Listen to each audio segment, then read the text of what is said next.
என் பிள்ளைகளே, நீங்கள் வாழ்க்கையில் சந்திக்கும் சோகங்களும் துன்பங்களும் உங்களை நொறுக்குவதற்கு அல்ல, உன்னை வலிமைப்படுத்துவதற்காகவே நான் உன்னை சோதித்து நீங்கள் தடுமாறும் நேரத்தில் என் கரம் உன்னை தாங்கி.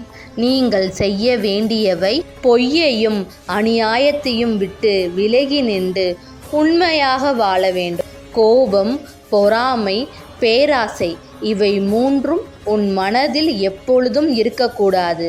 தானம் செய், பரிவு காட்டு, எப்போதும் எளிமையாக வாழ பழகு.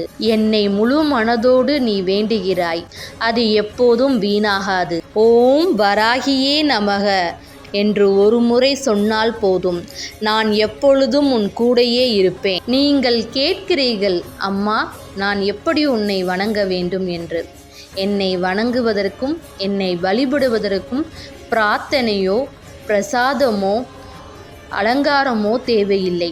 உனது பரிபூர்ண அன்பு ஒன்று போதும். அன்போடு என்னை நீ நினைத்தால் போதும், நான் உன்னிடம் இருப்பேன். எதிரிகள் தொல்லையோ, உடல்நிலை சரியில்லாமல் இருந்தாலோ, பொருளாதாரத்தில் பிரச்சனையாக இருந்தாலும், பொறாமை கொண்டவர்கள் உன்னை சூழ்ந்து இருந்தாலும், அதனால் உனது மனம் பலவீனம் அடைந்தாலும், நான் உனக்கு கூறும் பதில், எதிரிகள் உன்னை தொட முடியாது. உன் துன்பங்கள் எல்லாம் தீரும், உன் மனம் வலிமையடையும். என் பிள்ளையே, எப்போதும் நினைவு கொள், பயம் வேண்டாம், சோர்வு வேண்டாம், சந்தேகம் வேண்டாம்.